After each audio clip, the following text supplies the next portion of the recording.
بسم الله الرحمن الرحيم الحمد لله رب العالمين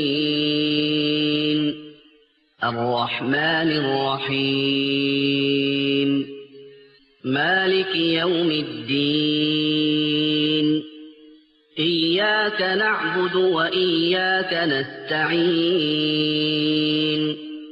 اهدنا الصراط المستقيم صراط الذين أنعمت عليهم غير المغضوب عليهم ولا الضالين.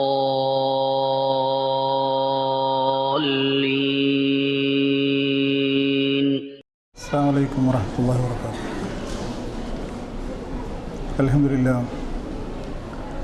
الحمد لله رب العالمين نحمده ونستعينه ونؤمن به ونتوكل عليه ونعوذ بالله من شرور أنفسنا ومن سيئات أعمالنا من يهده الله فلا مضل له ومن يضلل فلا هادي له ونشهد أن لا إله إلا الله وحده لا شريك له ونشهد أن محمدا عبده ورسوله أرسله بالهدى ودين الحق ليظهره على الدين كله ولو كره المشركون.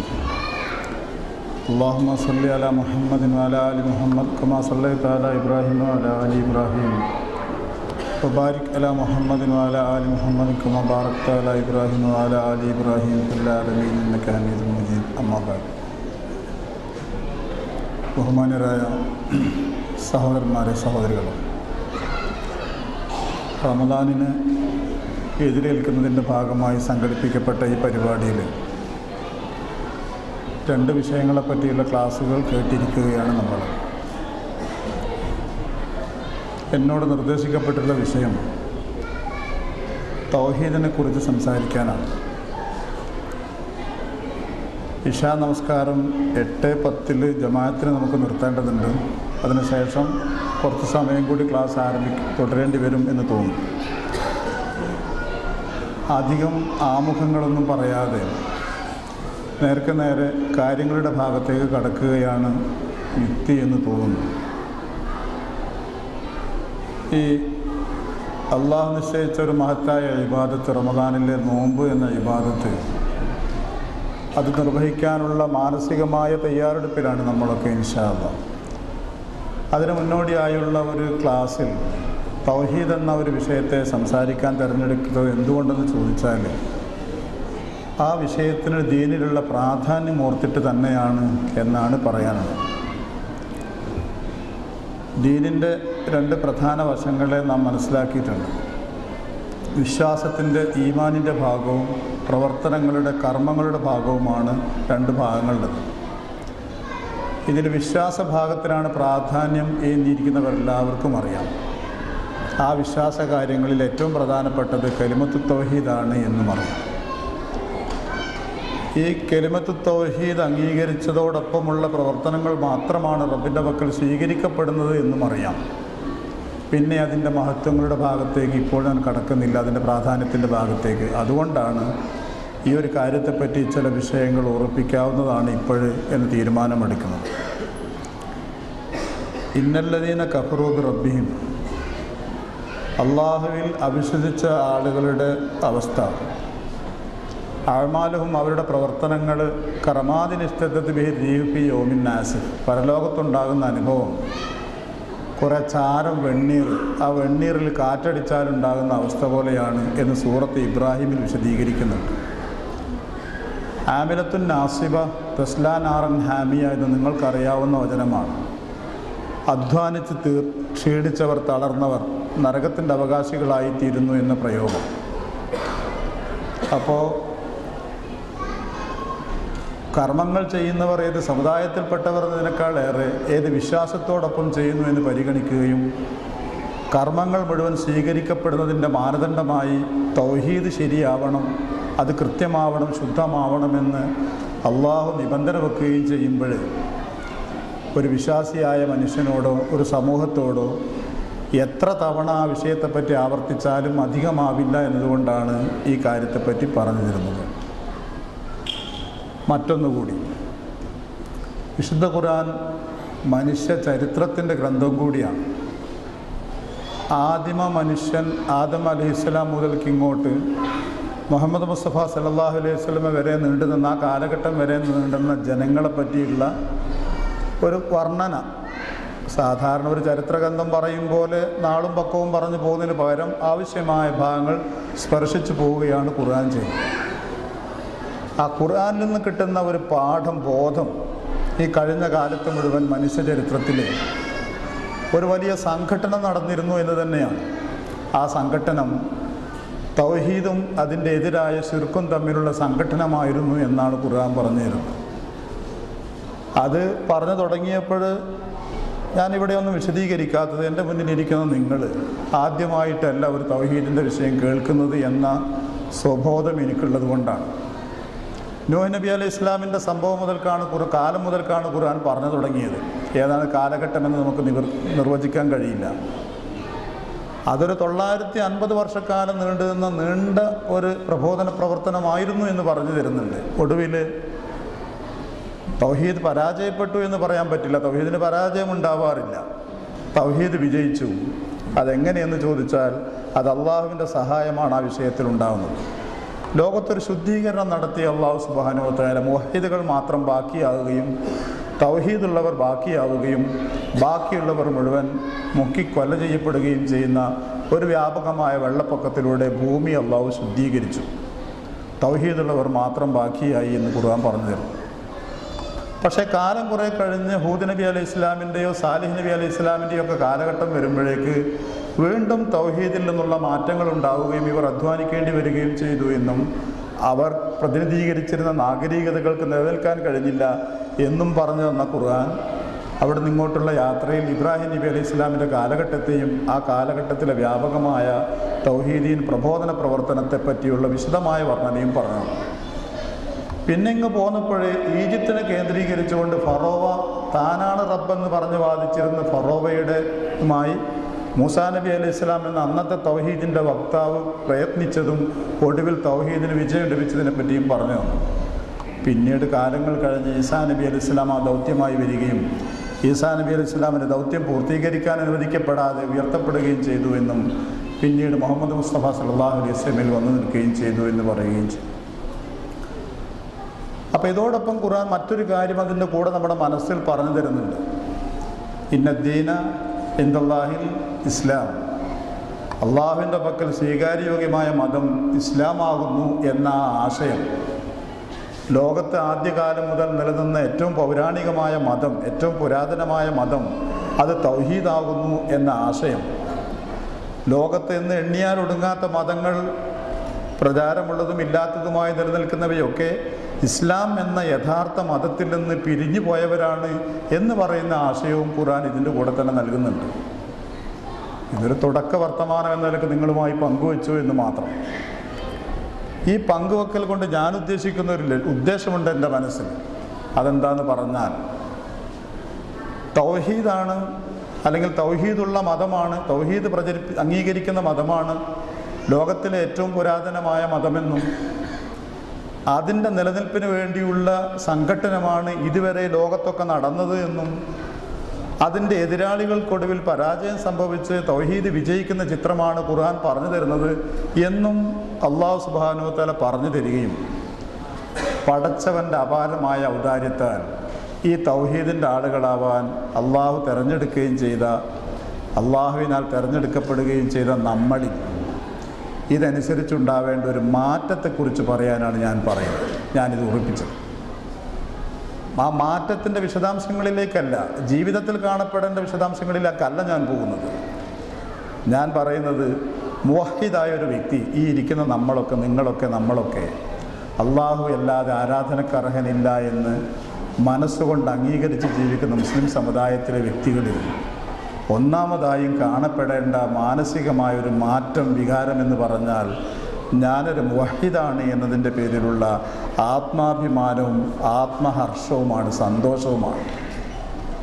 പക്ഷെ ഞാൻ പലപ്പോഴും പരിശോധിച്ച് നോക്കിയിട്ടുണ്ട്. എൻ്റെ അറിവുകേടായിരിക്കാം, അല്ലെങ്കിൽ എൻ്റെ പരിമിതികളായിരിക്കാം, മുസ്ലിം ആയതിൻ്റെ പേരിൽ സന്തോഷിക്കുക എന്നൊരവസ്ഥ, ഞാനൊരു മുസ്ലിമാണല്ലോ പടച്ച തമ്പുരാന് എന്നതിൻ്റെ പേരിലൊരു ആനന്ദം, ഞാൻ ആ സമുദായത്തിൽപ്പെട്ടവനാണല്ലോ, ഈ പാരമ്പര്യത്തിൻ്റെ അവകാശിയാണല്ലോ എന്നതിൻ്റെ പേരിൽ ഒരു സന്തോഷം.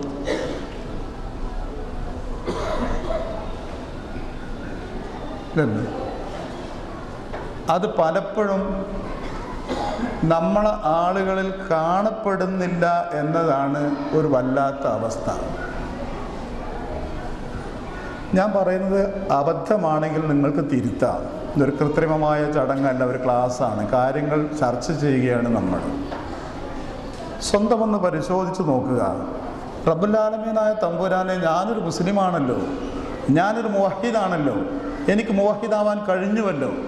അല്ലെങ്കിൽ തൗഹീദ് എന്താണെന്ന് തിരിച്ചറിയാത്ത ഒരു കാലത്ത് നിന്ന് തൗഹീദ് എന്താണെന്ന് തിരിച്ചറിയാൻ സാധിച്ചുവല്ലോ എന്ന ഒരു വികാരം, ഒരു ചിന്ത, അതനുസരിച്ചൊരു മാനസികമായ മാറ്റം ഖുർആൻ പലപ്പോഴും പറയാറുണ്ട്. സന്തോഷിക്കടോ സന്തോഷിക്കടോ എന്ന്.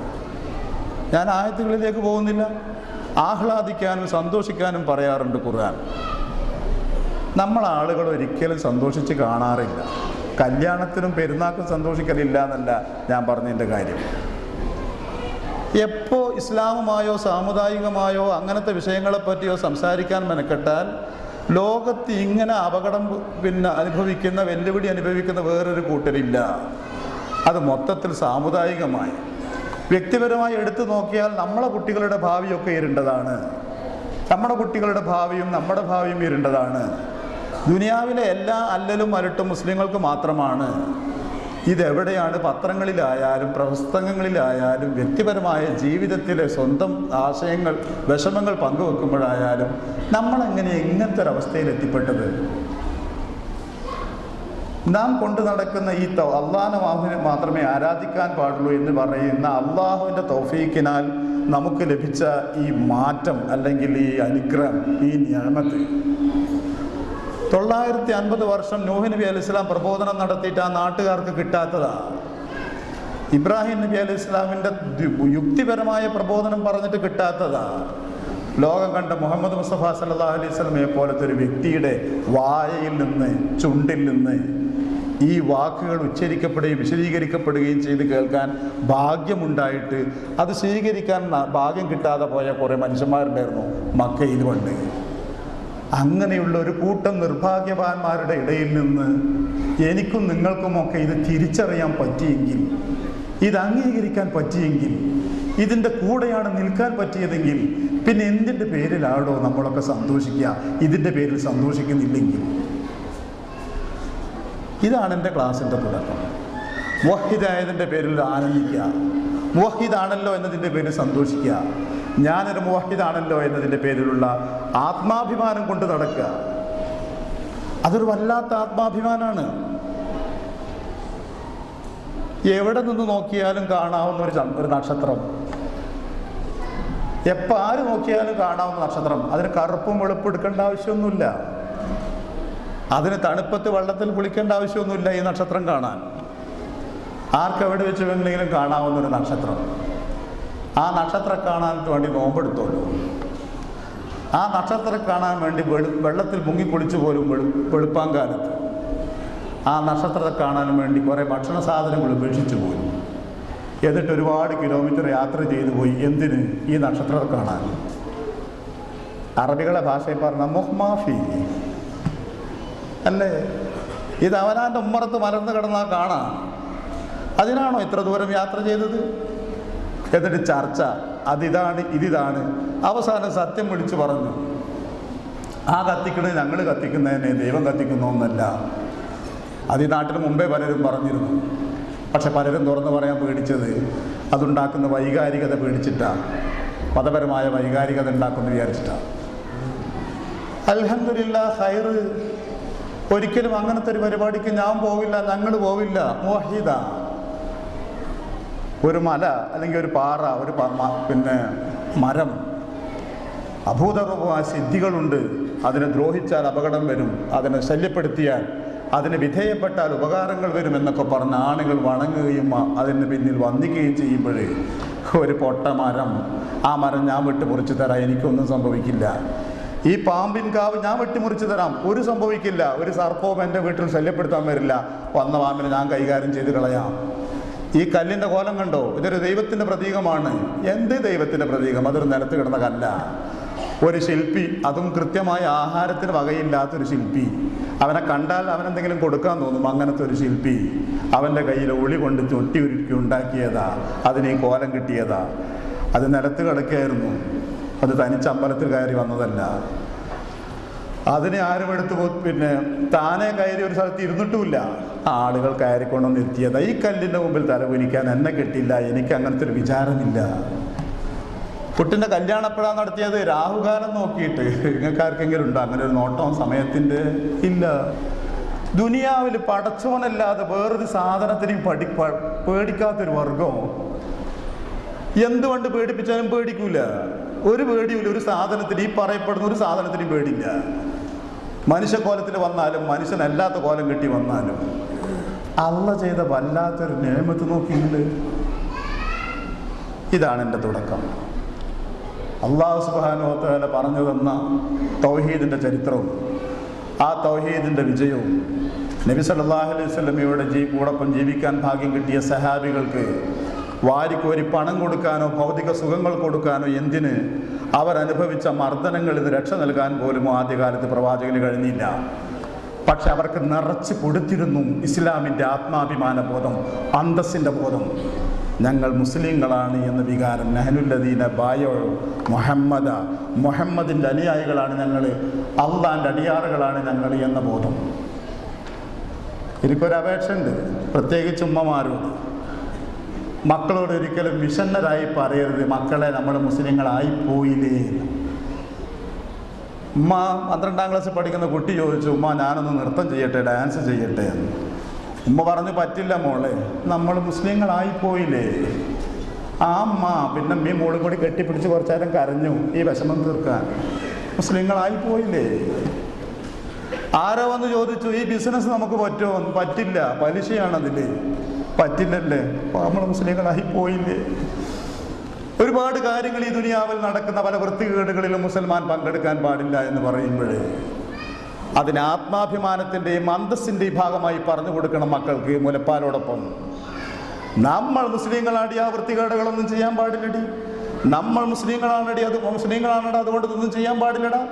നമ്മൾ മുസ്ലിങ്ങളല്ലോ, അതുകൊണ്ട് ഇത്തരം അന്തസ്സാരശ്വര്യമായ വിശ്വാസങ്ങളും വെച്ച് പുലർത്താൻ പാടില്ല. ഇതാ മക്കൾക്ക് പറഞ്ഞു കൊടുക്കേണ്ടത്. മക്കൾ അക്കഥ കേട്ട് വളരട്ടെ. അടുത്ത തലമുറയിലെങ്കിലും ഇസ്ലാമിൻ്റെ പേരിൽ സന്തോഷിക്കുന്ന, സന്തോഷം പ്രകടിപ്പിക്കുന്ന, മുസൽമാനാണെന്ന് പറയേണ്ടിടത്തൊക്കെ അത് പറയാവുന്ന ഒരു വികാരം ആ മക്കളിൽ ഊട്ടിയെടുക്കാൻ ആ ബോധമുണ്ടാക്കിയെടുക്കാൻ ശ്രമിക്കുക. പല കുട്ടികളും പങ്കുവെക്കാറുണ്ട് പലപ്പോഴും. അവർ ചോദിച്ചു, താനൊരു മുസൽമാനാണോ? അതെ. വല്ല വിഷമമുണ്ടോ? കുട്ടികൾ ചോദിച്ച ചോദ്യമാണ്. വല്ല വിഷമമുണ്ടോ ഞാൻ മുസ്ലിം ആയതിൻ്റെ പേരിൽ? ഒന്നുമില്ലല്ലോ. ഉണ്ടെങ്കിൽ പറയണേ, അത് കേട്ടാൽ മതി. അയാൾ എന്നോട് മുസ്ലിമാണോ എന്ന് ചോദിച്ചു. ഇനി എന്തെല്ലാം അനർത്ഥങ്ങളാണോ റബ്ബുൽ ആലമീനായ തമ്പുരാനെ വരിക? ഇല്ല, ഒരനർത്ഥവും വരില്ല. ഉമ്മാൻ്റെ വയറ്റിൽ 4ാം മാസം കിടക്കുമ്പോൾ ഏത് നിമിഷം കരയണം, ഏത് നിമിഷം ചിരിക്കണമെന്ന് എഴുതപ്പെട്ട് വന്നോനാ ഞാനും നിങ്ങളുമൊക്കെ. അത് അന്നേരം ചിരിക്കും, അന്നേരം കരയും.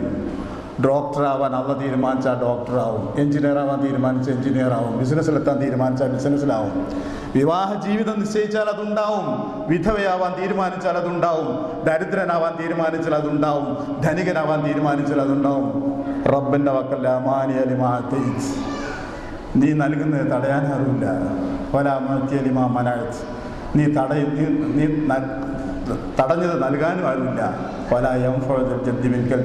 സാമ്പത്തിക ശേഷിയുടെ സമ്പത്തൊന്നും നിന്റെ പക്കൽ സ്വാധീനിക്കുകയില്ല എന്ന ചിന്ത. ഒരു ഭാഗം ഞാൻ പറഞ്ഞു എന്ന് വിചാരിക്കാം. എൻ്റെ ക്ലാസ് ഞാൻ അങ്ങനെ കൊണ്ടുപോകുന്നുള്ളൂ. നിങ്ങൾ പ്രതീക്ഷിക്കുന്നതായിരിക്കില്ല ഒരു പക്ഷേ ഞാൻ പറയാറ്. ഒരിക്കലും അങ്ങനെ ഉണ്ടാവാറില്ലല്ലോ പലപ്പോഴും. എൻ്റെ ഒരു രീതിയാണെന്ന് ഉദ്ദേശിച്ചത് നിങ്ങൾ. അപ്പോൾ ഒന്നിതാണ്. അപ്പോൾ അൽഹംദുലില്ലാഹ് റബ്ബുൽ ആലമീനായ തമ്പുരാൻ ആലോചിച്ച് നോക്കൂ. കേരളത്തിൻ്റെ വിവിധ ദിക്കുകളിൽ കടന്നവരാണ് ഞാനും നിങ്ങളുമൊക്കെ. സ്വപ്നത്തോലും ഒരു വിചാരിച്ചതല്ല ഖത്തറിൽ വരണമെന്ന്, നമ്മളിങ്ങനെ കണ്ടുമുട്ടണമെന്ന്. നമ്മെ ബന്ധിപ്പിക്കുന്ന ഒരു കണ്ണിയുണ്ട്, ഒരു ചങ്ങലയുണ്ട്, മുറിക്കാൻ പറ്റാത്തൊരു കണ്ണി.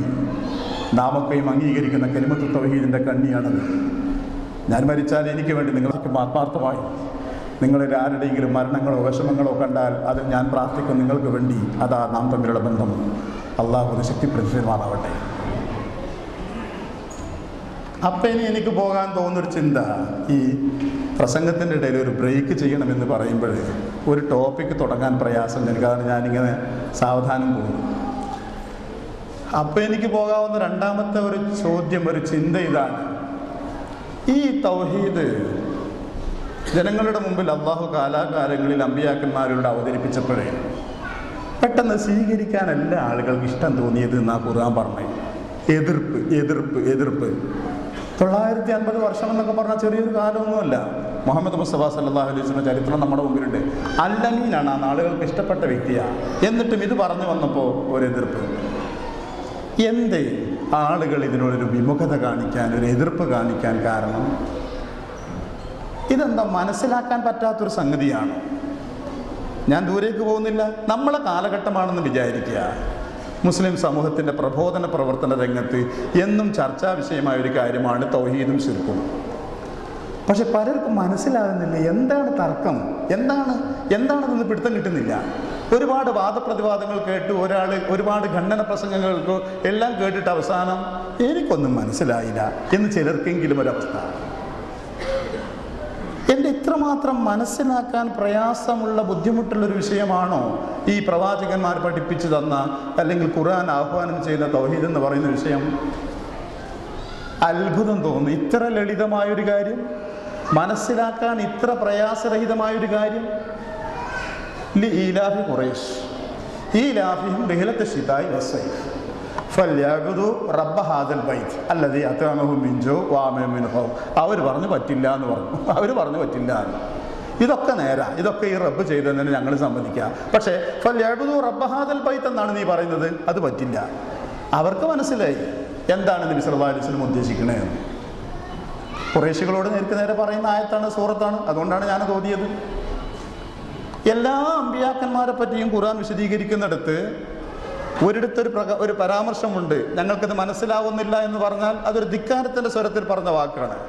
മനസ്സിലാകാതെ ഉണ്ടായില്ല. ലാ ഇലാഹ ഇല്ലല്ലാഹ് എന്ന് പറയുമ്പോഴേ ആളുകൾക്കത് മനസ്സിലായിട്ടില്ല.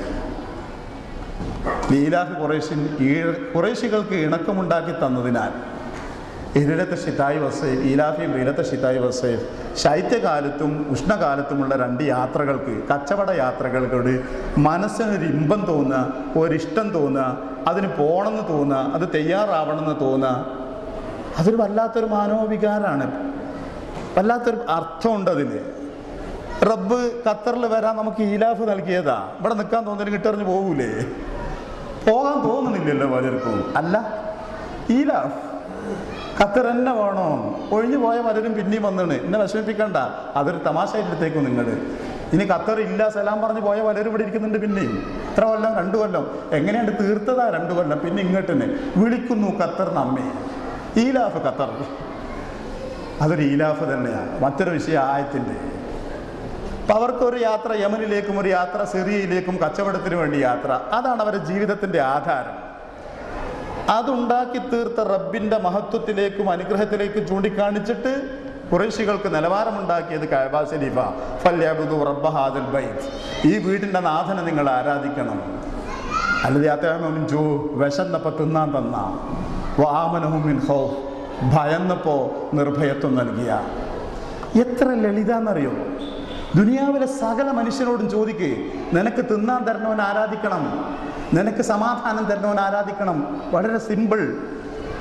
ചോദിക്കുക നിങ്ങൾ, നിനക്ക് ആരാടോ ആഹാരം തരുന്നത്? അത് ഈ മരമാ, മരത്തെ ആരാധിച്ചോ. ഈ പശുവാ, പശുവിനെ ആരാധിച്ചോ. ഈ ബുദ്ധനെ ആരാധിച്ചോ. ഇതിന് വേണേ ആരാധിച്ചോ. അത് യേശുവാ, യേശുവിനെ ആരാധിച്ചോ. തിന്നാൻ തരുന്നവൻ ആരാധിക്ക്. പിന്നെ നിർഭയത്വം തരുന്നവൻ ആരാ? ആരാശ്രയിച്ചാൽ നിങ്ങൾക്ക് യഥാർത്ഥ സമാധാനം ലഭിക്കുന്നു, അവരാരാധിക്കുക. ഖുർആന്റെ സന്ദേശം തൗഹീദ് ഇത്രയുള്ളൂ പറഞ്ഞുള്ളൂ. ആളുകൾക്കത് മനസ്സിലായി. നമുക്കതൊരു അവ്യക്തതയുണ്ടോ? ഞാൻ ചോദിക്കുന്നത് എന്തുകൊണ്ടാന്ന് പറഞ്ഞാൽ, ഈ ഇരിക്കുന്നവരിൽ മിക്കവരും തൗഹീദ് എന്താണെന്ന് നേരത്തെ കേൾക്കുകയോ മുവഹിദുകളാവുകയോ ചെയ്തവരാണ്, അല്ല അങ്ങനെ തീരുമാനിച്ചവരാണ്. പക്ഷേ ഇത് പറയേണ്ടടുത്ത് പറയാനും ഇത് പറഞ്ഞു കൊടുക്കേണ്ടവർക്ക് മുമ്പിൽ പറഞ്ഞു കൊടുക്കാനുമുള്ള ഒരു അറപ്പ്, ഒരകൽച്ച. അതിൻ്റെ കാരണം എന്താ? ഉൾക്കൊള്ളാൻ മാത്രമേ ആയുള്ളൂ, പറയാൻ മാത്രം പ്രായത്തിലായില്ല എന്നല്ല അതിൻ്റെ അർത്ഥം. അവനിങ്ങോട്ട് എന്തെങ്കിലും ചോദിച്ചാൽ ഞാനെന്താ പറയാ? അയാൾ ഇങ്ങോട്ട് ചോദിച്ചാൽ ഞാനെന്താ പറയാ? അയാൾ ഇങ്ങനെ ആയത്തില്ലേ ഹദീസില്ലേ ചോദിച്ചാൽ ഞാനെന്താ പറയാ? നിങ്ങൾക്ക് തൗഹീദ് മനസ്സിലായെങ്കിൽ നിങ്ങൾ എന്തിനാ പേടിക്കുന്നത്? നിങ്ങൾ എന്തിനാ അറക്കുന്നത്? വളരെ ലളിതമായൊരു വിഷയം. വല്യമ്മാക്കും മനസ്സിലാവും, വല്യപ്പാക്കും മനസ്സിലാവും, 16 വയസ്സുള്ളവന് മനസ്സിലാവും, 61 വയസ്സുള്ളവന് മനസ്സിലാവും. അത്ര ലളിതമാണ് ആ വിഷയം. എന്താണത്? ഈ പ്രപഞ്ചത്തിന് ഒരു നാഥനുണ്ട് എന്ന് തീരുമാനിക്കാം. അവൻ ഏകനാണെന്ന് തീരുമാനിക്കുക. ഒന്നേ ഉള്ളൂ, അല്ലാഹു. പിന്നെ അവനെപ്പറ്റി മനസ്സിലാക്കേണ്ടതൊക്കെ നബിമാർ പറഞ്ഞു തരും. നമ്മളെ സംബന്ധിച്ച് മുഹമ്മദ് മുസ്തഫ സല്ലല്ലാഹു അലൈഹി വസല്ലം മുമ്പ് കാലത്തെ നബി. ആ നബിമാർ പറഞ്ഞതൊക്കെ ഉണ്ട് സമ്മതിക്കുക, കണ്ട് അംഗീകരിക്കുക. പിന്നെ അള്ളാഹ്ക്ക് അർഹതപ്പെട്ടതൊക്കെ ഓനക്ക് കൊടുക്കുകയും ചെയ്യാം. ഇതാണ് തൗഹീദ്. ഇതെന്താ ഇപ്പം നിങ്ങൾ മുമ്പൊന്നും പറയാത്തൊരു തൗഹീദിൻ്റെ നിർവചനേറ്റ് വന്നത്? ഇതല്ലേ തൗഹീദ്? ഞാൻ അബദ്ധമൊന്നും പറഞ്ഞില്ലല്ലോ. ഈ പ്രപഞ്ചത്തിനൊരു നാഥനുണ്ടെന്ന് അംഗീകരിക്കാം. ആ നാഥനെ പറ്റി റബ്ബ്, അവനെ പറ്റി പറയേണ്ടത് അവനാണ്, നമ്മളല്ല. ആ റബ്ബ് പറയണം. അത് നേർക്ക് നേരെ ഫോൺ ചെയ്ത് പറയില്ല. വാഹിയാണ്, പ്രവാചകനാണ് സംസാരിക്കുക, ഖുർആനാണ്, ഹദീസാണ്. അപ്പോൾ ആ ഖുർആനിലൂടെ അള്ളാഹു തന്നെ പരിചയപ്പെടുത്തിയത് എന്താണ് അത് മനസ്സിലാക്കുക, അതുകൊണ്ട് അംഗീകരിക്കാം. എന്നിട്ട് അവൻ അർഹതപ്പെട്ടതൊക്കെ അവനങ്ങ് കൊടുത്തേക്കുക. അതെന്ത്? ആദരവായാലും ബഹുമാനമായാലും സ്നേഹമായിരുന്നാലും ആശ്രയിക്കലായിരുന്നാലും ആരാധിക്കലായാലും മുഴുവൻ ഇതെല്ലാം കൂടി ഒടുങ്ങുന്ന ഒരു വാക്കാണ് ആരാധന എന്ന് പറയുന്നത്. അതുകൊണ്ട് ആരാധനകൾ മുഴുവൻ അവന് നൽകണമെന്ന് തീരുമാനിക്കുകയും അത് കൊടുക്കുകയും ചെയ്യുക. തീരുമാനിക്കുകയും കൊടുക്കുകയും ചെയ്യുക. അതെന്താ അങ്ങനെ പറഞ്ഞത്? ഈ ഇരിക്കുന്ന നമ്മളിൽ മിക്കവരും ഈ തീരുമാനമെടുത്തവരാണ്. അള്ളാഹനെ മാത്രമേ ആരാധിക്കുകയുള്ളൂ എന്ന് തീരുമാനിച്ചവരാണ്. നിങ്ങൾക്ക് ഉറപ്പിച്ച് പറയാൻ പറ്റുമോ തീരുമാനം കൊണ്ട് മാത്രം ഒരാൾ മുവഹിദാവോ? അള്ളാഹുവിനെ മാത്രമേ ആരാധിക്കുകയുള്ളൂ, ആരാധനകൾ അള്ളാഹുവിന് മാത്രമേ അർപ്പിക്കുകയുള്ളൂ എന്ന തീരുമാനം കൊണ്ട് മാത്രം ഒരാൾ തൗഹീദുള്ളവനാവോ? തൗഹീദ് അംഗീകരിച്ചവനാവും, പക്ഷെ തൗഹീദുള്ളവനാവുമോ? തൗഹീദുള്ളവനാവണമെങ്കിൽ അയാൾ എന്ത് ചെയ്യണം? ആ തീരുമാനത്തിനനുസരിച്ച് അയാൾ ഇബാദത്തുകൾ ആർക്ക് കൊടുക്കണം? അള്ളാഹുവിന് കൊടുത്തുകൊണ്ടേയിരിക്കണം. യാ അയ്യുഹന്നാസ് ഉഅ്ബുദൂ റബ്ബക്കുമുല്ലദീ ഖലഖക്കും വല്ലദീന മിൻ ഖബലിക്കും ലഅല്ലക്കും തത്തഖൂൻ. ഉഅ്ബുദൂ, നിങ്ങൾ ആരാധിക്കണം. ആരാധനയിൽ ഒന്നാം നിസ്കാരം. വലിയൊരു തെറ്റില്ലാതെ അങ്ങനെ പോകുന്നുണ്ട് എന്ന് വിചാരിക്കുക. എന്നാൽ തന്നെ ആരാധനയിൽ ഒന്നാ സക്കാത്ത്. അത് പലരുടെ കൂടെ വന്നിട്ടില്ല ഇബാദത്ത്. ആരാധനയിൽ ഒന്നാണ് നോമ്പ്. അൽഹംദുലില്ലാ, അത് വലിയ തെറ്റില്ലാതെ നടക്കുന്നുണ്ട്. ആരാധനയിൽ ഒന്നാം ഹജ്ജ്.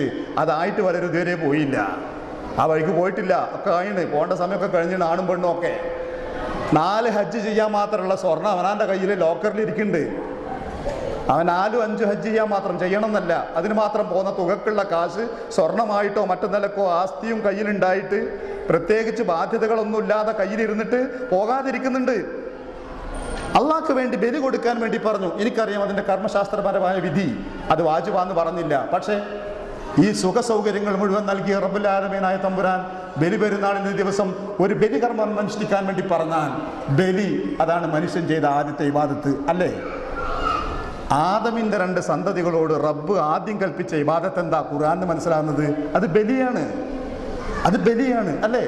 ഇത് ഖറബ ഖുർബാനൻ, 2 പേരും ആദ്യം നിർവഹിച്ച ബലി ആരാധന ബലിയാണ്. ആ ബലി ഒരു ഉരുവിനെ വാങ്ങിയിട്ടൊന്ന് അറുക്കടോ പെരുന്നാക്ക് എന്ന് പറഞ്ഞാൽ അത് വാജിബൊന്നുമില്ലല്ലോ, എല്ലാവരും അറക്കണം എന്ന് പറഞ്ഞിട്ടുമില്ലല്ലോ. ഒന്ന് പ്രാർത്ഥിക്കടോ, കുറച്ച് സമയം ശാന്തമായിരുന്നിട്ട് ഒന്ന് ദുആ ചെയ്യ്, അള്ളാഹ്ക്ക് അത് ഇഷ്ടമാണ്. എഴുപത് നീ പടച്ചവനെ ആരാധിക്കുന്നതിൻ്റെ ഭാഗമായിട്ടൊന്ന് പ്രാർത്ഥിക്ക്. അതിപ്പോൾ നിസ്കാരത്തിൽ പ്രാർത്ഥിക്കണതിന് അധികം, പിന്നെ ഇനിയിപ്പോൾ എന്ത് പ്രാർത്ഥന? ഒന്ന് ദിക്ർ ചൊല്ലടോ, പടച്ചവനെ സ്മരിക്ക്, തസ്ബീഹ് ചെയ്യ്, തക്ബീർ ചെയ്യ്, ചൊല്ല്, തഹ്ലീൽ ചൊല്ല്, പിന്നെ ലാ ഹൗല വലാ ഖുവത ഇല്ലാ ബില്ലാ എന്നൊക്കെ ചൊല്ല്. രാവിലെ, ഉച്ചയ്ക്ക്, രാത്രിയിൽ, ഭക്ഷണം കഴിക്കുമ്പോൾ, ഉറങ്ങുമ്പോൾ പറ. ഞാൻ എന്നെയാണ് പരിശോധിക്കുന്നത്, നമ്മളെയാണ് പരിശോധിക്കുന്നത്. നാം തൗഹീദ് അംഗീകരിച്ചവരാണ്, പക്ഷേ നാം മുവഹിദുകളായില്ല. മുവഹിദായിരുന്നുവെങ്കിൽ അള്ളാഹുവിന് നൽകാൻ വേണ്ടി പറഞ്ഞ ഇബാദത്തുകളിൽ എന്തേ പോരായ്മ വന്നത്? തൗഹീദിന്റെ അർത്ഥം ഇത് അംഗീകരിച്ചാൽ മതി എന്ന് മനസ്സിലാക്കി നമ്മളെ. അത് അംഗീകരിച്ചാൽ തൗഹീദ് അംഗീകരിച്ചവരായി, പക്ഷെ മുവഹിദാവില്ല. മുവഹിദാവണമെങ്കിൽ അള്ളാഹിന്റെ കൽപ്പന ഉഅ്ബുദൂ, നിങ്ങൾ ആരാധനകൾ അർപ്പിച്ചുകൊണ്ടേയിരിക്കണം. അതാത് സമയത്ത് പറയുന്ന ആരാധനകൾ നിർവഹിച്ചുകൊണ്ടേയിരിക്കണം. റമദാൻ പിന്നെ നോമ്പ് ദീനിലെ 3-ാമത്തതാണ്, അല്ല 4-ാമത്തതാണ്. ഇസ്ലാം കാര്യങ്ങളിൽ 4-ാമത്തേതാണ്. അതിനിടയ്ക്ക് ഒരു 3-ാമത്തതുണ്ട്, സക്കാത്ത്. ഒരു നല്ല വിഭാഗം സുഹൃത്തുക്കളെ സഹോദരങ്ങളെ കൂട്ടത്തിൽ സക്കാത്ത് കൃത്യമായി നൽകുന്നവരാണ്. അള്ളാഹു അവരെ അനുഗ്രഹിക്കുമാറാകട്ടെ. ഒരു സർക്കാരിന് പേടിക്കാതെ, ഒരു ഭരണകൂടത്തെ ഭയപ്പെടാതെ, ഒരാളെ മുമ്പിലും മേനി പറയാനില്ലാതെ അവനാൻ്റെ വരുമാനത്തിൻ്റെ തുക കണക്കാക്കിയിട്ട് അതിൻ്റെ 2.5%, 10%, 5% അതിൻ്റെ തോതനുസരിച്ച് അതിൻ്റെ അർഹതപ്പെട്ട ആളുകൾക്ക് കൊല്ലം കൊടുത്തു തീർക്കണ മനുഷ്യന്മാരെ അവർക്ക് വേണ്ടി എത്ര പ്രാർത്ഥിച്ചാലാ അധികാവുക? പ്രാർത്ഥിക്കണം എന്ന് അല്ലാഹുവിന്റെ നിർദ്ദേശം വസല്ലമയോട് വരെ അതുകൊണ്ട് തന്നെ പ്രാർത്ഥിച്ചത്. എന്നാൽ സക്കാത്ത് എന്ന വിഷയത്തിന് തനിക്ക് ബാധകമേ അല്ലാത്ത മട്ടിൽ പോകുന്നവർ 27,000 28,000 മറ്റാണ് തോന്നുന്നു ഇപ്പോഴത്തെ വെള്ളിയുടെ 1 കിലോഗ്രാം വെള്ളിയുടെ വില. കൃത്യമായിട്ട് എനിക്ക് പറഞ്ഞുകൂടെ, ഞാൻ കുറച്ച് ദിവസം മുമ്പ് നോക്കിയതാണ്. അങ്ങനെയാണെങ്കിൽ ഒരു 14,000 16,000 ഉറുപ്പിക 15,000 ഉറുപ്പിക ഏതാണ്ട് ഒരു 15,000 ഉറുപ്പിക നീക്കിയിരിപ്പുള്ളവൻ സക്കാത്ത് കൊടുക്കേണ്ടവനാ കഴിഞ്ഞൊരു വർഷമായിട്ട്. 15,000 ഉറുപ്പികയോ അതിന് തുല്യമായ തുകയോ നിങ്ങൾ ആരുടെ പക്കലും ഒരു കൊല്ലമായിട്ട് സൂക്ഷിപ്പില്ലേ? അങ്ങനെ ഒരു കണക്കെടുപ്പ് നടത്തി അതിന് കൊടുത്തിട്ടുണ്ടോ? സ്വർണത്തിൻ്റെ വില കൂടി ആ കൊടുക്കുന്ന സക്കാത്ത് കൂടി നിർത്തുന്ന തീരുമാനിക്കല്. എൻ്റെ സംസാരം ഞാൻ മറ്റൊരു വഴിക്ക് കൊണ്ടുപോവുകയല്ല. ഞാൻ പറഞ്ഞത് തൗഹീദ് ലളിതമാണ്, ആളുകൾക്ക് മനസ്സിലാക്കാൻ എളുപ്പമാണ്. നമുക്കതൊരു ഭാരമായി തീരരുത്, പറഞ്ഞു കൊടുക്കാനും ഭാരമായി തീരരുത്. ഇല്ലാത്ത നൂലാമാലകൾ പറഞ്ഞത് ആരെങ്കിലും ഭാരപ്പെടുത്തിയെങ്കിൽ അത് അവർക്ക് മാത്രം ബാധകമാണ്. ഇസ്ലാം അതിൽ നിരപരാധിയാണ്. അതിലെ ഒരു പ്രധാനമായ വശം എനിക്ക് ചൂണ്ടിക്കാണിക്കാൻ തോന്നിയത്, തൗഹീദിൻ്റെ വശത്ത് അള്ളാഹുവിന് അർഹതപ്പെട്ടതൊക്കെ അവന് നൽകുക എന്നൊരു തീരുമാനമുള്ളവരെ, ആ തീരുമാനം കൊണ്ട് മാത്രം നാം മുവഹിദുകളായി മാറുന്നില്ല. ആ തീരുമാനം അനുസരിച്ചുള്ളവയൊക്കെ അള്ളാഹുവിന് കൊടുക്കാൻ നാം സന്നദ്ധനാവണം. അപ്പോൾ ഒരു മുവഹിദിൻ്റെ അഭിമാനം, ഒരു മുവഹിദായ വ്യക്തിയുടെ ജീവിതത്തിൻ്റെ തീരുമാനം എന്താന്ന് പറഞ്ഞാൽ, എവിടെ ഇബാദത്തുകൾ ഞാനത് ചെയ്യാൻ തയ്യാറാണ്. എന്താണ് ഇതിൻ്റെ ജീവിതത്തിൽ അള്ളാഹു പറഞ്ഞു വെച്ചിരിക്കുന്ന ഇബാദത്തുകളായി പഠിപ്പിക്കപ്പെട്ടിരിക്കുന്നവ എന്തെല്ലാം ഉണ്ടോ ആ ഇബാദത്തുകളായി അള്ളാഹു നിർദ്ദേശിച്ചു തന്നിരിക്കുന്ന, നബി സല്ലല്ലാഹു അലൈഹി വസല്ലം ചൊല്ലിത്തന്നിരിക്കുന്ന ആ ഇബാദത്തുകളെ ജീവിതത്തിൻ്റെ ഒരു ഭാഗമായി കൊണ്ടു നടക്കുന്നവനായി തീരുന്നൊരവസ്ഥ വരാം. അതാണ് തൗഹീദിൻ്റെ വശം. അതാണ് തൗഹീദിൻ്റെ കൊണ്ട് കിട്ടേണ്ട ഒന്നാമത്തെ അല്ലെങ്കിൽ രണ്ടാമത്തെ ഒരു മാറ്റം. അതാണ്. അപ്പോൾ അത് വരുമ്പോൾ കൂടിയാണ് നമ്മൾ എന്തായി മാറുന്നത്, മുവഹിദുകൾ എന്ന വിശേഷണത്തിന് അർഹമായി തീരുന്നത് എന്നർത്ഥം. സഹോദരങ്ങളെ, നാം പറഞ്ഞു നിർത്തിയതിൻ്റെ ബാക്കി ഞാൻ ആ ഭാഗം കൊണ്ട് ഉദ്ദേശിച്ചിരുന്ന ഒരു ലക്ഷ്യമുണ്ട്. അതെന്താണെന്ന് പറഞ്ഞാൽ, പഴയ കാലത്ത് കേരളത്തിൽ സജീവമായ അല്ലെങ്കിൽ സംഘടിതമായ ഈ തൗഹീദിൻ്റെ പ്രബോധന പ്രവർത്തനങ്ങൾ ഉരുത്തിരിഞ്ഞൊരു കാലഘട്ടമുണ്ട്. ഈ ഇരിക്കുന്നവർ ഭൂരിഭാഗം പേരും ഏതെങ്കിലും ഒരു സംഘടനയുടെ ആളുകളാണ് എന്നൊക്കെയുള്ള അർത്ഥത്തിലല്ല ഞാൻ സംസാരിക്കുന്നത്. ഒരു വസ്തുത പറയുകയാണ്. അപ്പോൾ ആദ്യകാലത്ത് 920 കാലഘട്ടങ്ങളിൽ ഇതിൻ്റെ സജീവമായ സാന്നിധ്യം ഉണ്ടായ സമയത്ത് ഉണ്ടായ ഒരു മാറ്റം ചരിത്രം പറഞ്ഞു തരുന്നത്, മുവഹിദാണോ അയാൾ നമസ്കരിക്കുന്നവരാണ് എന്നതായിരുന്നു ഒന്നാമത്തെ ലക്ഷ്യം. മുവഹിദായ ഒരു വ്യക്തി, തൗഹീദ് അംഗീകരിക്കുന്ന ഒരു വ്യക്തി, അതാണായിരുന്നാലും പെണ്ണായിരുന്നാലും നമസ്കാരം ഉപേക്ഷിക്കുന്നതിനാവുക എന്ന ഒരു രംഗം കേരളക്കരയിൽ ആളുകൾക്ക് പരിചയമില്ല. നമുക്ക് ദീനിലത് പരിചയമില്ല. മുസ്ലിങ്ങളെ സംബന്ധിച്ച് അങ്ങനെ ഒരു കാര്യം പറയാനേ പറ്റില്ല, നമുക്കറിയാമത്. പക്ഷെ ഞാൻ പറയുന്നത്, ഈ തൗഹീദിൻ്റെ യഥാർത്ഥ വശം എന്താണെന്ന് മനസ്സുകൊണ്ട് ഉൾക്കൊള്ളൊരു വ്യക്തിയെ പിന്നെ അയാളെ ആരും പ്രേരിപ്പിക്കുകയോ ഹേമിക്കുകയോ ചെയ്യേണ്ടതില്ല. അയാൾ നമസ്കാര കർമ്മം നിർവഹിക്കുന്നവനായിരുന്നു എന്നതായിരുന്നു പഴയ കാലചിത്രം. അത് പഴയതെന്ന് പറയാൻ കാരണം പൂർവികരായ ആളുകൾ പറഞ്ഞു കേട്ടിട്ടുണ്ട്. പക്ഷെ പിൽക്കാലത്ത് വന്ന ഒരു മാറ്റം എന്ന് പറയുന്നത്, മുവഹിദുകൾ മുഴുവൻ നമസ്കാരത്തിൽ നിഷ്ഠയുള്ളവരാണ് എന്ന് പറയാൻ പറ്റാത്ത വിധമായി തീർന്നു എന്നതാണ്. ഈ മാറ്റത്തിൻ്റെ കാലഘട്ടത്തിലാണ് ഞാനും നിങ്ങളും നല്ലതുകൊണ്ടാണ് വ്യക്തിപരമായി എനിക്ക് പരിചയമില്ലെങ്കിൽ ഓരോരുത്തരുടെയും അവസ്ഥകൾ എന്താണെന്നതിനെപ്പറ്റി കൃത്യമായി അറിയുന്നവനല്ലെങ്കിലും പൊതുവായ ഒരു ആഹ്വാനം എന്ന നിലയ്ക്ക് ഈ കാര്യം ഞാൻ പറഞ്ഞു വെച്ചത്. മുവഹിദായ ഒരു വ്യക്തി തൗഹീദ് അംഗീകരിക്കുക മാത്രമല്ല, ഇബാദാത്തുകൾ ചെയ്യുന്നവൻ കൂടിയാണ് എന്ന് പറഞ്ഞതിൻ്റെ കാരണം അതാണ്. അപ്പം നമ്മൾ പരിശോധിക്കാം, തൗഹീദിൻ്റെ ഭാഗത്ത് വന്നു നിൽക്കുന്ന ഒരാളെ സംബന്ധിച്ച് അയാളിൽ ഉണ്ടാവേണ്ട ആദ്യത്തെ മാറ്റം നമസ്കാരത്തിലാണ്, നമസ്കാരത്തിൻ്റെ വിഷയത്തിലുള്ള നിഷ്ഠയിലാണ്. ആ നമസ്കാരത്തിൻ്റെ കാര്യം നിഷ്ഠയൊന്നുമില്ല, അതിൻ്റെ കൃത്യതയുമില്ല, അത് പങ്കാളിയുമല്ല, പലപ്പോഴും പല നിസ്കാരങ്ങളും ഉപേക്ഷിക്കുകയും ചെയ്യും.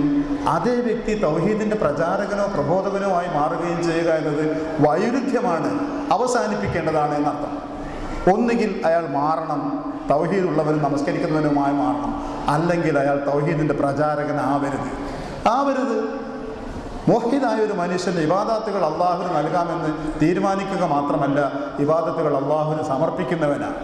അതിലേറ്റവും പ്രധാനപ്പെട്ട ഇബാദത്തായ നമസ്കാരം എന്ന ഇബാദത്ത്, ആ ഇബാദത്ത് റബ്ബിന് വേണ്ടി ചെയ്യാൻ സന്മനസ്സില്ലാത്ത ഒരാൾ താൻ മുവഹിദാണെന്ന് പറയുന്നതിലോ താൻ തൗഹീദിൻ്റെ പ്രചാരകനാണെന്ന് പറയുന്നതിലോ അർത്ഥമില്ല. വേദനയോടെയാണ് ഞാൻ ഈ സംസാരിക്കുന്നത്. ഇത് വിമർശനങ്ങൾ ഉണ്ടാക്കിയേക്കാവുന്നതോ തെറ്റിദ്ധാരണ ഉണ്ടാക്കിയേക്കാവുന്ന ഒരു പരാമർശമാണെന്ന് എനിക്കറിയാം. പക്ഷേ വസ്തുതകൾക്ക് നേരെ ഞാൻ കണ്ണിരുട്ടിയിട്ട് കാര്യമില്ലല്ലോ. ഇതാണ് എനിക്ക് രണ്ടാമത് പറയാനുള്ള കാര്യം. മുവഹിദ്, തൗഹീദ് അംഗീകരിച്ചവൻ ഇബാദാത്തുകൾ അള്ളാഹുവിന് മാത്രമാക്കുന്നതിന് തീരുമാനിക്കുക മാത്രമല്ല, അത് സമർപ്പിക്കാനും നൽകാനും തയ്യാറുള്ളവൻ കൂടിയാകുന്നു എന്നർത്ഥം. അതിൻ്റെ ഒരു മാറ്റത്തിന് റമദാൻ നമുക്ക് സാധ്യമാക്കി തരും എന്ന് പ്രതീക്ഷിക്കുകയും ചെയ്യാം. ഇനി ഞാൻ നേരത്തെ സംസാരിച്ചു വന്ന വിഷയത്തിൽ എൻ്റെ മൂന്നാമത്തെ ചോദ്യം, അല്ലെങ്കിൽ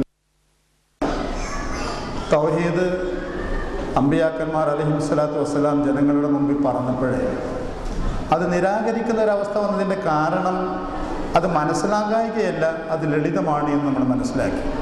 എന്തേ ഞാൻ പറഞ്ഞുള്ളൂ? അള്ളാഹുവിൻ്റെ ഏകത്വം അംഗീകരിക്കുക, അവന് ആരാണ്, ഏത് വിധത്തിലുള്ളതാണ്, എന്തെല്ലാം വിശേഷണങ്ങളുണ്ട് എന്ന് നബി പറഞ്ഞത് കേട്ട് പഠിക്കുക, എന്ന് വെച്ചാൽ ഖുർആനിലൂടെ മനസ്സിലാക്കുക. അള്ളാഹ്ക്ക് അർഹതപ്പെട്ടത് മുഴുവൻ അള്ളാഹുവിന് നൽകുക, അത് മറ്റാർക്കും നൽകാതിരിക്കുക. ഇതാണ് ഇപ്പോൾ തൗഹീദ് എന്ന് പറഞ്ഞാൽ. ആ അർഹതപ്പെട്ടതിൽ ഏറ്റവും പ്രധാനം ഇബാദത്തുകളായതുകൊണ്ട് ആരാധനകൾ മുഴുവൻ അള്ളാഹുവിന് മാത്രമാക്കുക. ഇതാണ് ഇപ്പോൾ തൗഹീദ്. വളരെ ലളിതമാണ്, മനസ്സിലാക്കാൻ.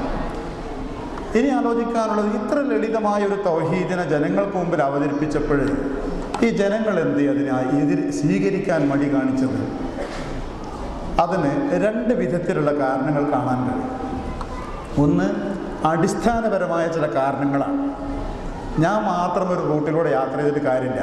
ഞാനിപ്പോൾ ചർച്ച ചെയ്യുന്നത് ഖുർആൻ തുറന്നു വെച്ചിട്ട് നമ്മൾ ആലോചിക്കുകയാണ്, എന്തേ റബ്ബേ ഇത്ര ലളിതമായൊരു തൗഹീദ് കാലാകാലങ്ങളിൽ എൻ്റെ അമ്പിയാക്കന്മാർ വന്ന് പറഞ്ഞിട്ട് അലൈഹിസ്സലാത്തു വസ്സലാം ഈ ജനങ്ങൾ പെട്ടെന്ന് സ്വീകരിക്കാൻ കൂട്ടാക്കാതിരുന്നത് എന്തേ? നല്ലൊരു ശതമാനം ആളുകൾ. അത് നമ്മളെ കാലവുമായി ബന്ധിപ്പിച്ചോളൂ. നിങ്ങൾ കേരളത്തിലെ മുസ്ലിങ്ങൾക്കിടയിൽ തൗഹീദ് അംഗീകരിച്ചു എന്ന് പറയുന്നവരിൽ തന്നെ തൗഹീദിൻ്റെ വ്യതിയാനങ്ങൾ സംഭവിച്ചിട്ടുണ്ട് എന്ന് നിങ്ങൾക്കറിയാം. സമയമുണ്ടെങ്കിൽ നമുക്ക് അവിടേക്ക് പോവാം. അവരോടും ശരിയായ തൗഹീദിലേക്ക് വരണമെന്ന് പറഞ്ഞാൽ അത് അംഗീകരിക്കാനൊരു പ്രയാസം പോലെ. അതെന്തേത്?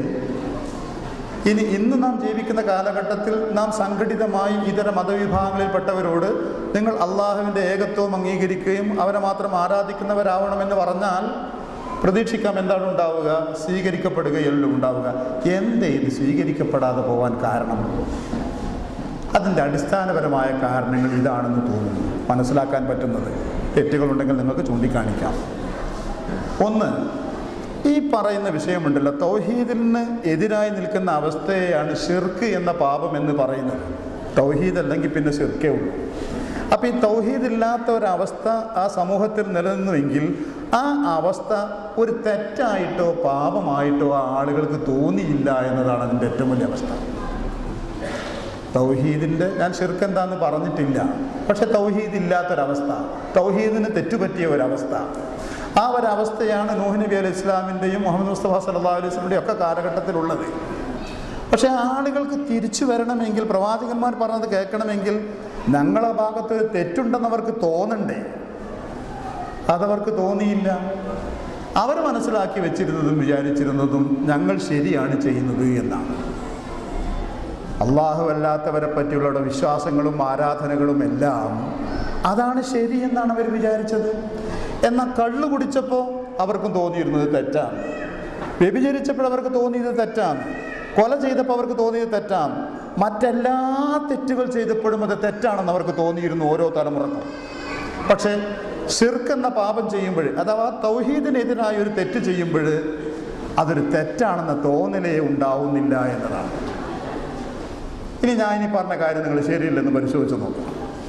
കേരളത്തിലെ മുസ്ലിം സമൂഹത്തിൻ്റെ ഇടയിൽ നിങ്ങൾക്കറിയാം, കള്ള് കുടിക്കുന്നവരുണ്ട്, പിന്നെ മറ്റു തെറ്റുകളും മറ്റു പല തെറ്റുകളും ചെയ്യുന്നവരൊക്കെ ഉണ്ട്, ശിർക്ക് ചെയ്യുന്നവരുമുണ്ട്, തൗഹീദിനെതിരായി ചെയ്യുന്നവരുമുണ്ട്. മറ്റെല്ലാ തെറ്റുകൾ ചെയ്യുന്ന സന്ദർഭങ്ങളിലും ആളുകൾക്ക് തോന്നുന്നത് ഞാൻ തെറ്റ് ചെയ്യുന്നവനാണ്. ആ വ്യക്തിക്ക് കൊണ്ട് മനസാക്ഷിക്കുത്ത്, സമൂഹം അയാളെ കാണുന്നതും അങ്ങനെ തന്നെയാണ്, ഒരു തെറ്റുകാരൻ, തെറ്റ് ചെയ്തവൻ എന്ന അർത്ഥത്തിലാണ്. എന്നാൽ ശിർക്ക് എന്ന തെറ്റ് ചെയ്യുന്ന സമൂഹം, ആ സമൂഹത്തിലെ ആർക്കും തോന്നുന്നില്ല താനൊരു തെറ്റുകാരനാണ്. ആ വ്യക്തിയെപ്പറ്റി മറ്റുള്ളവർക്കും തോന്നുന്നില്ല അയാൾ തെറ്റുകാരനാണ്. അതൊരു ശരിയുടെ വശത്താണ് നിൽക്കുന്നത്. ഒരത്ഭുതമാണ്. മനുഷ്യർ ചെയ്യുന്ന പാപങ്ങളിൽ ശരിയാണെന്ന് വിചാരിച്ച് ചെയ്യുന്ന ഏക തെറ്റ് തൗഹീദിന് വിരുദ്ധമായ തെറ്റ് മാത്രമാണ്. മറ്റെല്ലാ തെറ്റുകൾ ചെയ്യുമ്പോഴും ആളുകൾക്കറിയാം ഇത് തെറ്റാണ്. അതുകൊണ്ട് തന്നെ നിങ്ങൾ നോക്കൂ, വിവിധ കാലഘട്ടങ്ങളിൽ അതാത് കാലത്തെ നബിമാർ വന്ന സമയത്ത് വിവിധ തെറ്റുകൾ ആ കാലത്തുണ്ടായിരുന്നു. ലൂത്ത് നബി അലൈഹി ഇസ്ലാമിൻ്റെ കാലത്ത് ഒരു പ്രത്യേക തരം തെറ്റ്, ഷുഐബ് നബി അലൈഹി ഇസ്ലാമിൻ്റെ കാലത്ത് സാമ്പത്തിക രംഗത്തെ തെറ്റ്, അങ്ങനെ ഓരോ നബിമാരുടെ കാലത്തും വിവിധ തരം തെറ്റുകളുണ്ടായിരുന്നു, പാപങ്ങളുണ്ടായിരുന്നു. എന്നാൽ കോമണായി പൊതുവായി എല്ലാ കാലത്തും ഉണ്ടായിരുന്ന തെറ്റെന്താ? ഈ എല്ലാ നബിമാരുടെ കാലത്തും ഉണ്ടായ തെറ്റ് ശിർക്ക്. എല്ലാവരുടെ കാലത്തും ഉണ്ടായിരുന്നു ശിർക്ക് എന്ന് പറയുന്ന തെറ്റ്. എന്നാൽ ലൂത്ത് നബി അലൈഹി ഇസ്ലാമിൻ്റെ കാലത്തുണ്ടായിരുന്ന ആ ലൈംഗികമായ തെറ്റ് അത് നൂഹ് നബിൻ്റെ കാലത്തുണ്ടോ? ഇല്ല. ഷുഐബ് നബിൻ്റെ കാലത്തുണ്ടോ? ഇല്ല. എന്നാൽ ഷുഐബ് നബിൻ്റെ കാലത്തുണ്ടായിരുന്ന തെറ്റ് മൂസാ നബിൻ്റെ കാലത്തുണ്ടോ? ശിർക്കല്ലാത്ത തെറ്റ് ഇല്ല. മറ്റ് തെറ്റുകളൊക്കെ വ്യത്യാസപ്പെട്ടുകൊണ്ടിരിക്കുമ്പോൾ കോമണായി പൊതുവായി എല്ലാ കാലത്തും ശിർക്ക് എന്ന പാപം നിലനിൽക്കുന്നു. ഇതാണ് ഞാൻ പറഞ്ഞത്, ശിർക്ക് അഥവാ തൗഹീദിന് വിരുദ്ധമായ തെറ്റിന് തെറ്റാണെന്നൊരു ബോധം ജനങ്ങളിൽ ഉണ്ടാകുന്നില്ല. അതുണ്ടെങ്കിലല്ലേ മാറ്റം വരേണ്ടതുള്ളൂ. കേരളത്തിലെ മുസ്ലിം സമൂഹത്തെ എടുക്കുക, അവരോട് നിങ്ങൾ ചോദിച്ചു നോക്കൂ, എന്തെല്ലാം തെറ്റുകൾ അതൊക്കെ തെറ്റാന്ന് അവരൊക്കെ സമ്മതിക്കുക. അത് തെറ്റാ. ഏത്? കള്ളുകൂടി, വ്യഭിചാരം തുടങ്ങിയ എല്ലാ തെറ്റുകളായ കാര്യം. എന്നാൽ ശിർക്ക് എന്ന തെറ്റിനെ പറ്റി സംസാരിച്ചു നോക്കൂ, അത് തെറ്റല്ല, അല്ലെങ്കിൽ ഇത് ശിർക്കല്ല. ഒന്നുകിൽ ഇത് ശിർക്കല്ല, കള്ളു കുടിക്കുന്നവനിത് കള്ളല്ല എന്ന് പറയും പോലെ, കളവ് നടത്തുന്നവനിത് കളവല്ല എന്ന് പറയും പോലെ ഇത് ശിർക്കല്ല എന്ന് പറയും, അല്ലെങ്കിൽ ഇത് തെറ്റല്ല എന്ന് പറയും. ഇതാണ് ഒരു കാരണം.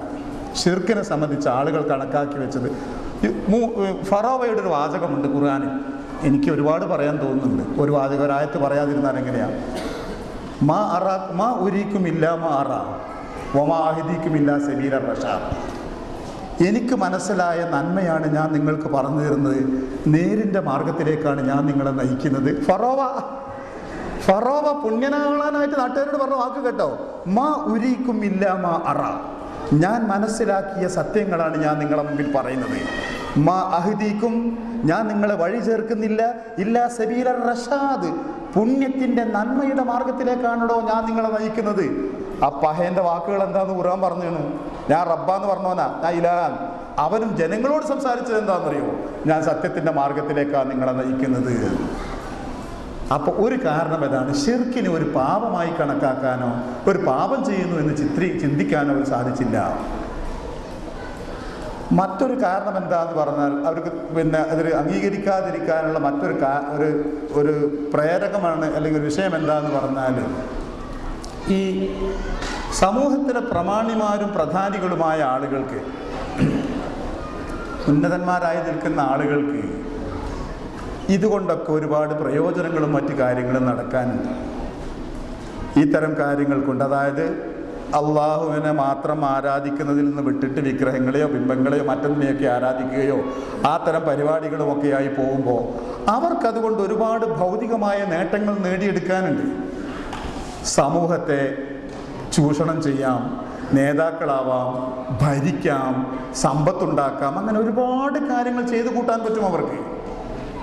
അത് മുഴുവൻ ഇല്ലാതെയാക്കാൻ ഒരു ലാ ഇലാഹ ഇല്ലല്ലാഹ് കൊണ്ട് സാധ്യമാവുമെങ്കിൽ ആ ലാ ഇലാഹ ഇല്ലല്ലാഹ് വേണ്ട എന്ന് അവരെ തീരുമാനം. നിങ്ങളോട് ഞാൻ ചിലപ്പോഴൊക്കെ ക്ലാസ്സിൽ പറയാറുണ്ട്, റബീഉ ഇബ്നു ആമിർ റളിയല്ലാഹു അൻഹുവിൻ്റെ ചില വാക്കുകൾ. അദ്ദേഹം ദീനി പ്രബോധനവുമായി പോയ സമയത്ത് പേർഷ്യൻ സൈന്യാധിപനായിരുന്ന റുസ്തം അദ്ദേഹത്തോട് ചോദിക്കുന്ന ചില വാചകങ്ങളുണ്ട്. അറബികളായ നിങ്ങൾക്ക് ഞങ്ങളെ നേരെ വരാൻ പോലും മുമ്പ് ധൈര്യം ഉണ്ടായിരുന്നില്ല, ഇപ്പം നിങ്ങൾ എന്ത് കണ്ടിട്ടാണ് വന്നത്, എന്തിനാ നിങ്ങൾ വന്നത്, എന്ത് കണ്ടിട്ട് ഞങ്ങളെ പുറപ്പാടെന്നാണ് ചോദിക്കുന്നത്. അതിന് ഈ സഹാബിയുടെ മറുപടി, അല്ലാഹുല്ലദീ അർസലനാ ഹുവല്ലദീ ബഅസനാ. ഞങ്ങളെ ഇങ്ങോട്ട് നിയോഗിച്ചത് പ്രപഞ്ചനാഥന അള്ളാഹുവാണ്. ലിയുഖ്രിജന്നാസ മിൻ ഇബാദത്തിൽ ഇബാദ്, പടപ്പുകളെ ആരാധിക്കുന്നതിൽ നിന്ന് അവരെ മോചിപ്പിക്കാൻ വേണ്ടി,